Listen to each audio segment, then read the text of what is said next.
जब आप हृदय से पुकारते हो, माँ आद्यशक्ति, माँ भवानी, माँ दुर्गा केवल अकेली नहीं आती।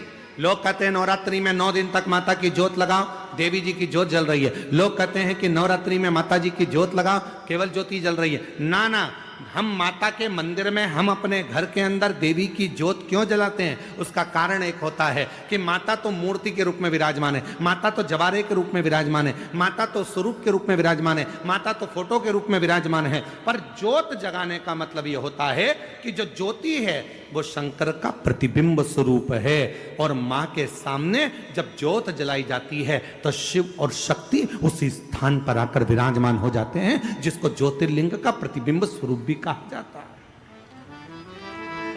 शिव और शक्ति दोनों विराजमान, दोनों।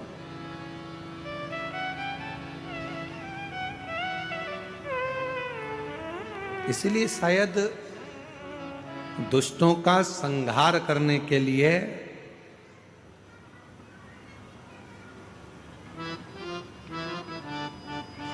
मां प्रकट जरूर। लोग कहते हैं कि अकेली है, नहीं, अकेली अकेली नहीं। एक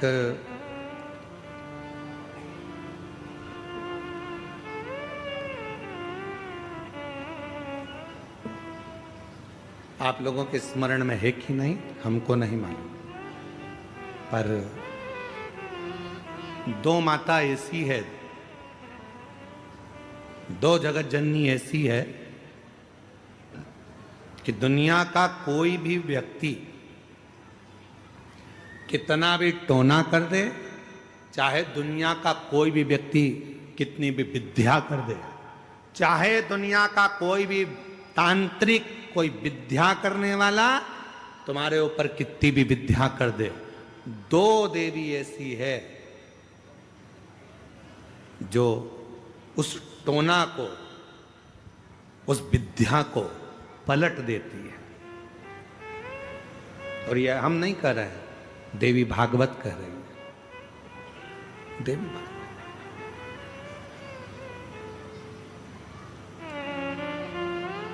काली पुराण में भी इसका वर्णन आता है, देवी भागवत में भी इसका वर्णन आता है। 2 देवी ऐसी हैं जो कोई अपने ऊपर अगर विद्या कर रहा है और वो 2 देवी का स्मरण कर लिया जाए, उन 2 देवी का नाम लेकर मात्र शंकर के शिवलिंग के सामने जो अशोक सुंदरी वाली जगह होती है, वहां पर अगर इन 2 देवियों का नाम लेकर अगर जल चढ़ा दिया जाए तो किसी ने अगर विद्या करी भी होती है तो पलट जाती है। कोई कितना भी बड़ा तुम्हारे लिए तंत्र मंत्र कर रहा हो, वो तुरंत पलट जाता है, एक क्षण नहीं लगता और उनका नाम लेने से पलट जाता है। 2 देवी, एक प्रत्यग्रा माता, एक है प्रत्यग्री माता और दूसरी है दंतेश्वरी माता, जिसका काली पुराण में विशेष वर्णन लिखा।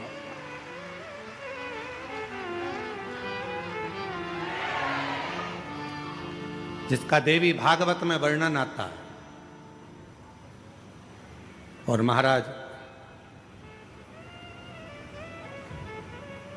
प्रत्यग्री माता का वर्णन स्वयं यहां तक,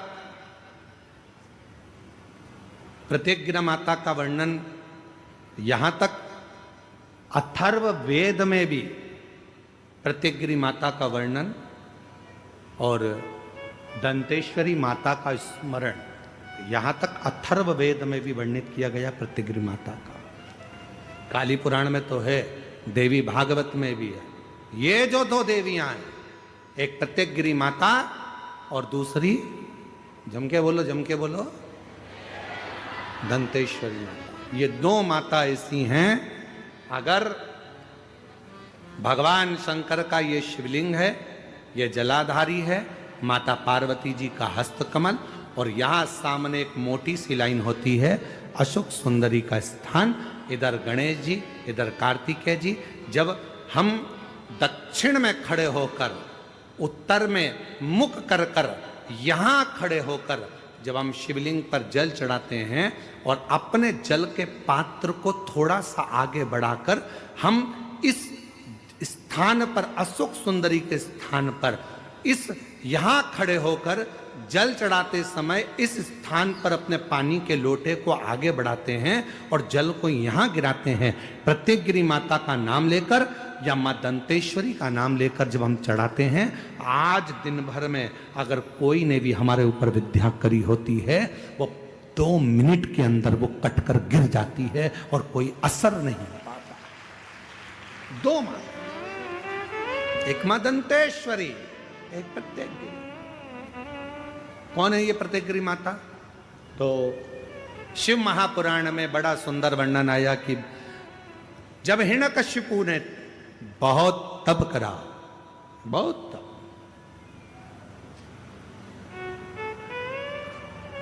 बहुत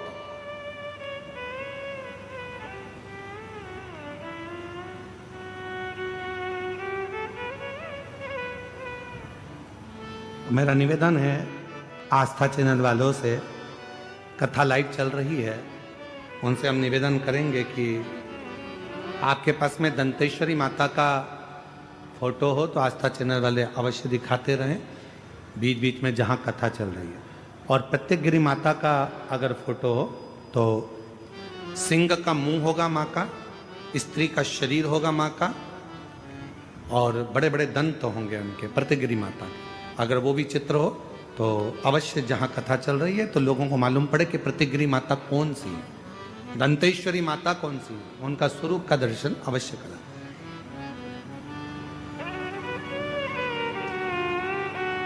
और प्रत्येकगिरी माता का अगर फोटो का आप लोगों को समझ में ना आए तो एक बार हमको व्यासपीठ पर लाकर उस मोबाइल में दर्शन कराएं तो हम भी बता देंगे।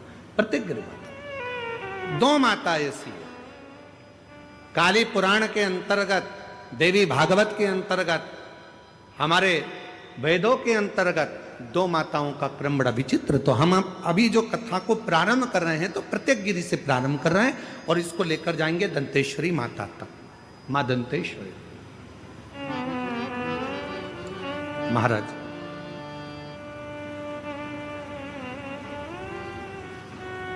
हिरण्यकशिपु ने तप किया, वर मांगा भगवान से,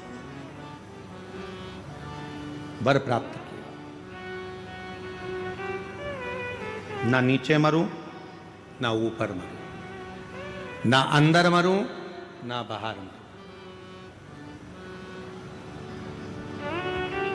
ना अस्त्र से मरूं, ना शस्त्र से मरूं। एक प्रत्येकगिरी माता का मोबाइल पर निकाल लीजिए।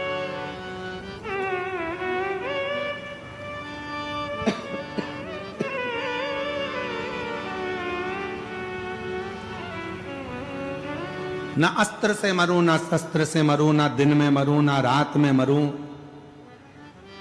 ना नर से मरूं, ना पशु से मरूं,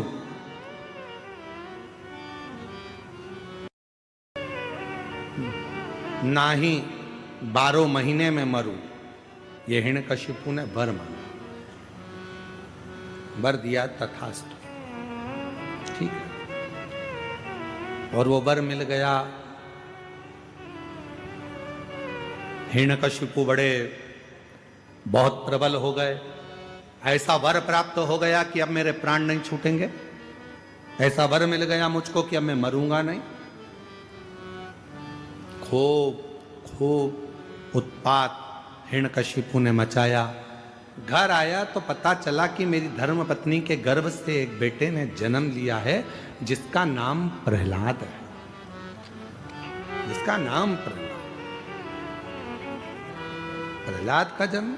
हाँ, और वो भी देवऋषि नारद के घर में कुटिया में हुआ है प्रहलाद।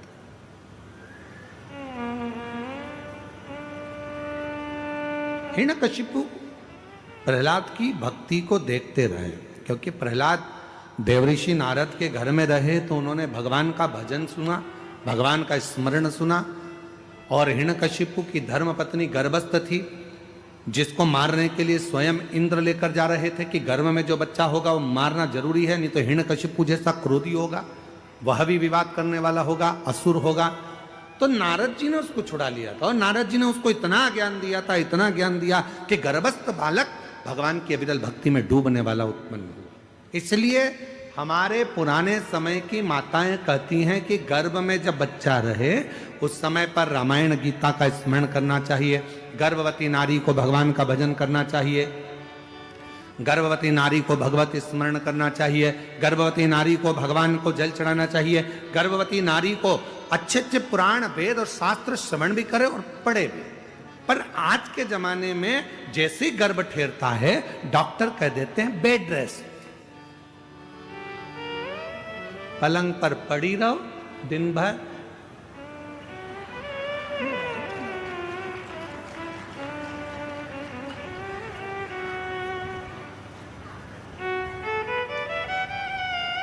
कितनी गर्भवती माताएं हैं? ईमानदारी से बोलना, तुम्हारे मोहल्ले में भी कई गर्भवती माताएं होंगी। कितनी हैं जो रामायण पढ़ती हैं, कितनी हैं जो गीता पढ़ती हैं, कितनी हैं जो शिव पुराण पढ़ती हैं, कितनी हैं जो भागवत पढ़ती हैं? बहुत ना के बराबर कोई माताएं होंगी जो गर्भावस्था में भगवान का भजन करती होंगी, गीता रामायण पढ़ती होंगी। बेड रेस्ट का बोल दिया जाए तो माताएं अपना मोबाइल लेकर दिन भर, मम्मी उठ नहीं सकती क्योंकि डॉक्टर ने बेड रेस्ट बोला है, तो मम्मी भी बेचारी क्या बोले, सास तो हमेशा बुरी होती है बेचारी, बोल के भी बुरी होना। तो इससे अच्छा है बेटा जैसा डॉक्टर ने बोला वैसा कर ले। पर हमारे डॉक्टर तो पूर्व समय में कहते थे बेटा खूब काम करो। जैसे एक विदेश में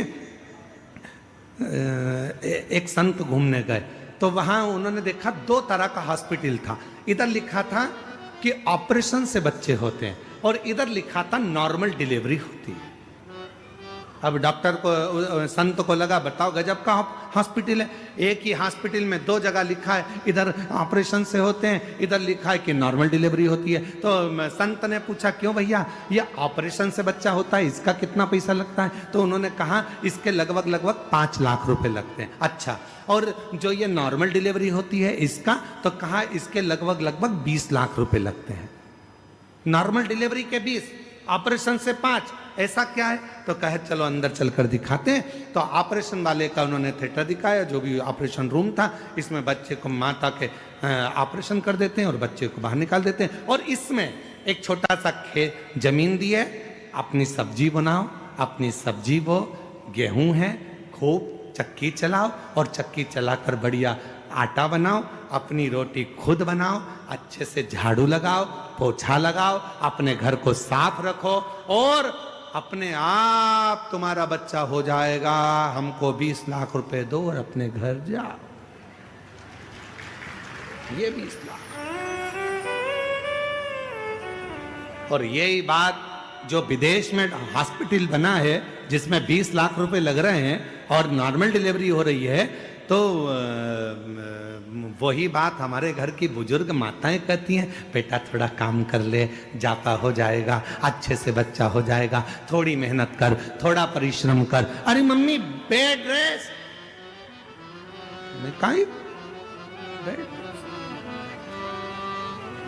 तो माँ ने कहा अच्छा ठीक है बेड रेस्ट ले, तो थोड़ी रामायण पढ़ ले। मम्मी रामायण गीता पढ़ ले, नहीं। और मालूम पड़ा वो केवल सीरियल देखती रही। ऐसा कोई सीरियल नहीं बना जिस सीरियल में कहीं का रोता नहीं मिला। तुम पूरे एक नाटक निकाल के देख लो, कहीं की ना कहीं की 24 घंटे रोती मिले। पूरे नाटक कहीं की ना कहीं की रोती मिलेगी। कहीं सास रोएगी, कहीं बहू रोएगी, कहीं ये रोएगा, कहीं वो रोएगा।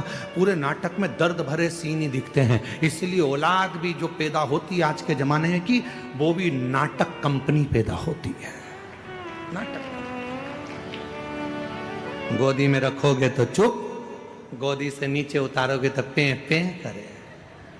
इतने में तो सास भी चिल्ला के कह दे हमारी भी 4 औलाद थी री बहू, खिला देते, पिला देते, पटक देते, खेलते रहते, पर तेरी औलाद धाई भगवान जाने ना जाने कहां से आई।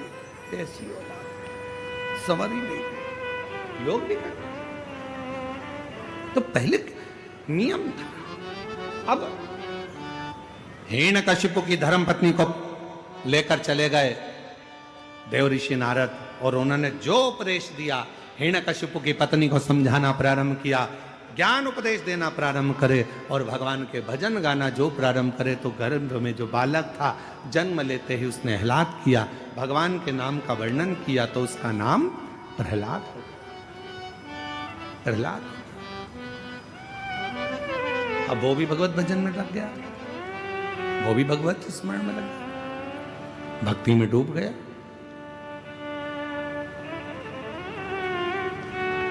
पर इतना जरूर है, जो जिनके यहां पर 14-14, 15-15, 20-20 साल तक औलाद नहीं होती है, वो शंकर भगवान की जब कथा सुनते हैं और उनका गर्भ ठहरता है, तो उनके गर्भ में जो बच्चा आता है तो हमारा विश्वास कहता है कि वो शिव की कथा सुनकर पैदा हुआ है, शिव की कृपा का पात्र है। विश्वास पर, आपके भरोसे पर शिव है। भरोसा है शंकर जी, भरोसा नहीं है शिव नहीं। विश्वास है तो परमात्मा है, और विश्वास नहीं है तो परमात्मा भी नहीं। विश्वास है तो परमात्मा।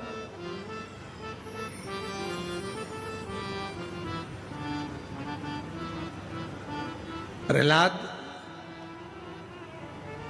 बहुत भगवान की भक्ति करता, हिरण्यकशिपु उसको मारने का प्लान पर प्लान करता, बहुत प्रयास, खोलते तेल में डाल दिया प्रहलाद को, नहीं मरा।